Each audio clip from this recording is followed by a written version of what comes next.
Si un jour on vous demande de citer des créateurs de films d'animation et que les seuls mots qui vous viennent en tête c'est Disney ou Miyazaki, vous saurez qu'il existe Michel Oslo. Michel Oslo, vous le connaissez peut-être parce qu'il a fait deux, trois films notables comme Kirikou, Azur et Asmar et plus récemment Dilili à Paris.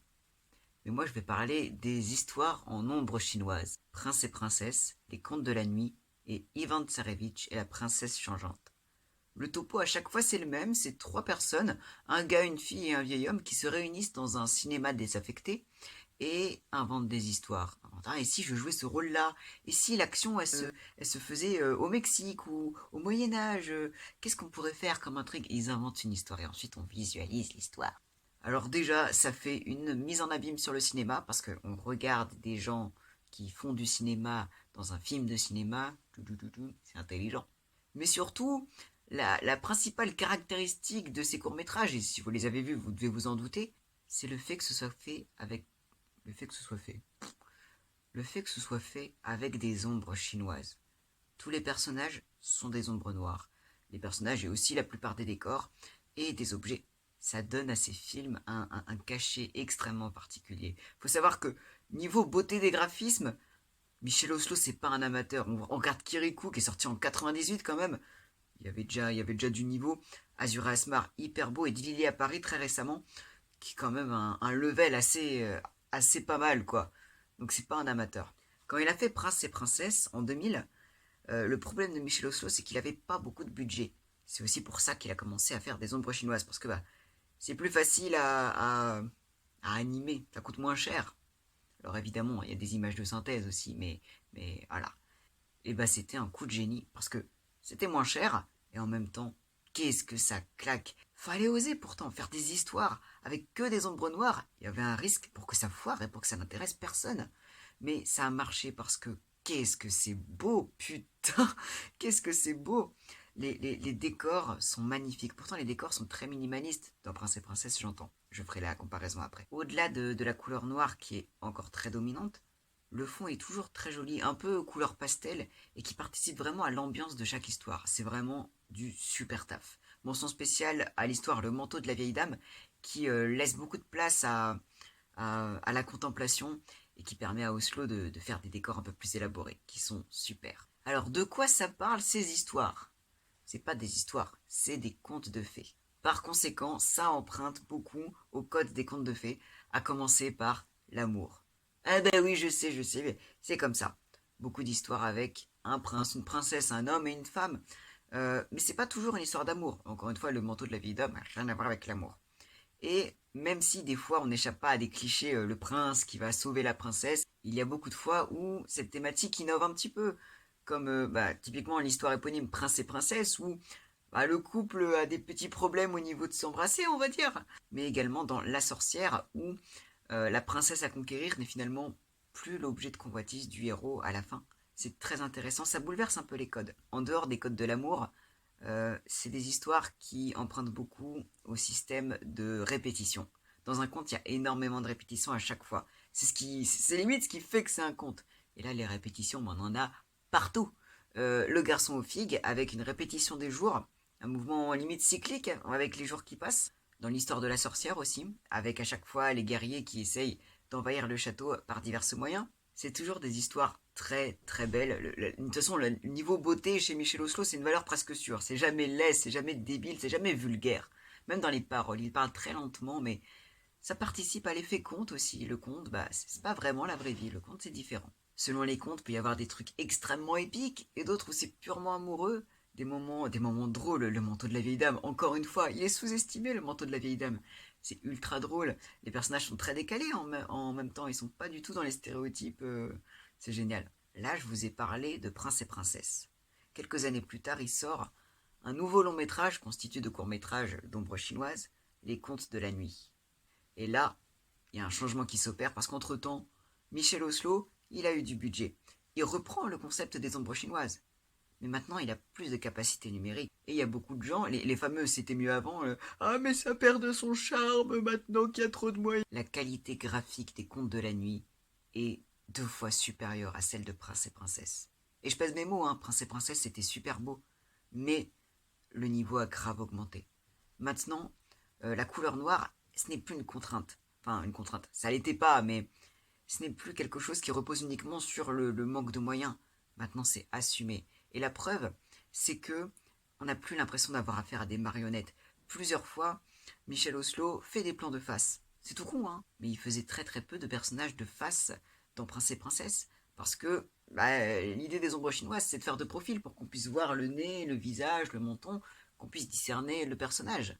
Alors que de face, on voit juste du noir. C'était pas un choix très, très bon à faire du coup. Mais dans les contes de la nuit, il l'assume énormément de fois. Et ça donne un cachet particulier parce que ça assume d'autant plus le côté noir. C'est hyper beau. Surtout que ça, les traits ont gagné en finesse. Avec le numérique, déjà tout gagne en fluidité. Il y a des moments, des fois, dans Prince et Princesse qui sont un peu saccadés. Là maintenant, plus du tout, c'est d'une fluidité absolument délicieuse. Et les yeux sont beaucoup plus animés. Des fois, ils se perdaient un peu dans le noir du visage, dans le premier long métrage. Des fois même, ils étaient absents. Là, ils sont toujours très beaux, très, très colorés, très éclairés. On les voit très bien. On arrive très bien à discerner le visage, même quand ils sont de face. D'ailleurs, ce que ça apporte, le fait de mettre beaucoup de personnages de face, par exemple dans l'élu de la ville d'or, la foule est un élément extrêmement important. On la voit énormément et on la voit de face. On voit une masse noire avec plein de petits yeux partout qui sont en rythme, qui chantent en rythme. Et ça fait un effet déjà hyper épique, mais très impressionnant et très effrayant en fait. Parce que la foule a quand même une valeur. Elle a un énorme pouvoir dans cette histoire-là. C'est beaucoup plus impressionnant que la foule, par exemple, qu'on trouve dans l'histoire de la sorcière, où on a deux, trois pecnos de profil, on voit pas tout à fait leurs yeux, on les voit très différents vu qu'on discerne leurs contours. Alors que dans les lieux de la ville d'or, on ne voit que des yeux, on voit une masse. C'est beaucoup plus impressionnant. C'est pour ça que les changements de plan et les changements d'angle, ça donne tout, ça donne tout. Et c'est un bonheur, mais regardez-le si c'est pas fait, regardez-le. Et revenez me dire après que hey, c'était mieux avant, quand il n'y avait pas de moyens. Eh, non, non, c'est pas vrai. Arrêtons d'être hypocrites. Même au niveau de d'autres plans, on n'hésite pas à avoir des plans subjectifs, par exemple. Quand on voit des personnages de face, généralement, c'est qu'on est dans la vision d'un autre personnage qui est en face de lui, en face du personnage en face. C'est très complexe. Des fois, on a des vues subjectives où on voit ce que voit le personnage, on voit le chemin qu'il emprunte. C'est con, mais ça change totalement. C'est beaucoup plus ambitieux. Et au niveau de l'ambition, les décors en ont pris un coup. C'était très sommaire dans Prince et Princesse, parce que les décors, c'était généralement quelques petites fleurs, c'était une petite scène, c'était une scène de théâtre. C'était très léger. Et le fond, c'était juste une sorte de couleur unie, parfois un petit peu, avec un petit dégradé, mais c'était quand même très, je vais peut-être pas dire sommaire, mais très épuré. Là maintenant, Michel Oslo a gagné en maîtrise, les décors sont hyper détaillés, et qu'est-ce qu'ils sont beaux, ils sont remplis de couleurs.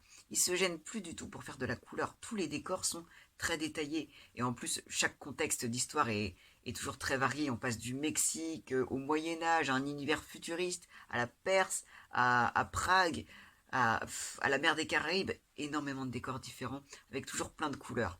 Et si vous avez vu Azur et Asmar ou Kirikou, vous savez que les couleurs, c'est quand même le point fort de Michel Oslo. Et ça crée le meilleur contraste du monde parce que tout baigne dans la couleur et pourtant les personnages sont toujours en noir. Ça crée un contraste absolument mais trop beau, trop beau. Et le mieux, c'est que maintenant que les capacités techniques et graphiques ont augmenté, mais ça permet d'être encore plus ambitieux au niveau de l'histoire. Alors, évidemment, il y a des personnages qui ne sont pas toujours très développés. La première histoire de Prince et Princesse, bon, le prince, c'est bonjour, je suis le prince, et la princesse, bonjour, je suis la princesse, sauve-moi, s'il te plaît. Voilà, mais c'est aussi les contes. Les contes de fées, c'est ça. Les personnages sont pas toujours très développés. Et encore, il y en a qui le sont beaucoup plus.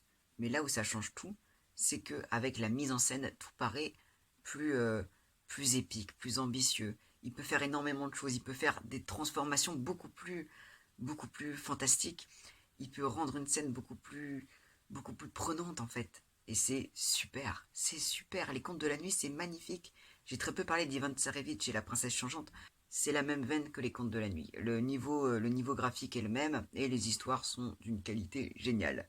Mais vu que c'est moins connu que les contes de la nuit, elles sont moins connues de base, alors c'est dommage, elles sont quand même super. En dehors du scénario, il y a un autre aspect de ces longs métrages qui est constant du début à la fin, la musique des Princes et Princesses, elle est magnifique. Elle est magnifique. Elle est un peu plus discrète que dans les autres, mais elle est sublime, elle reste en tête. Elle a vraiment un côté conte de fées, un côté magique, elle apporte énormément de sentiments. Et dans les contes de la nuit, elle est pareille. Enfin, elle est différente, mais elle véhicule les mêmes sentiments. Elle est épique, parfois elle est plus drôle. Même les bruitages ou des musiques beaucoup plus discrètes sont très très bien choisis. C'est un putain d'orgasme auditif.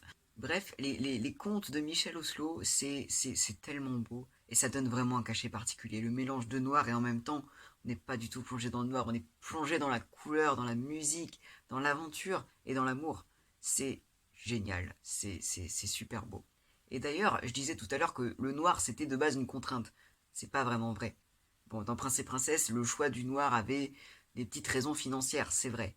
Mais Michel Oslo en a parfaitement joué. Il s'est même beaucoup amusé, en fait, notamment avec une scène très marrante dans La Reine Cruelle et le Montreur de Fabulo. Je vous mets juste cet extrait pour que vous puissiez comprendre la petite astuce de Michel Oslo.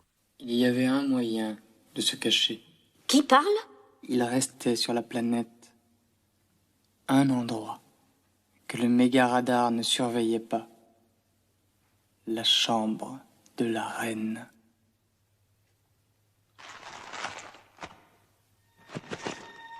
Y a rien qui vous choque. Y a rien qui vous choque. C'est pas possible. Honnêtement, c'est pas possible.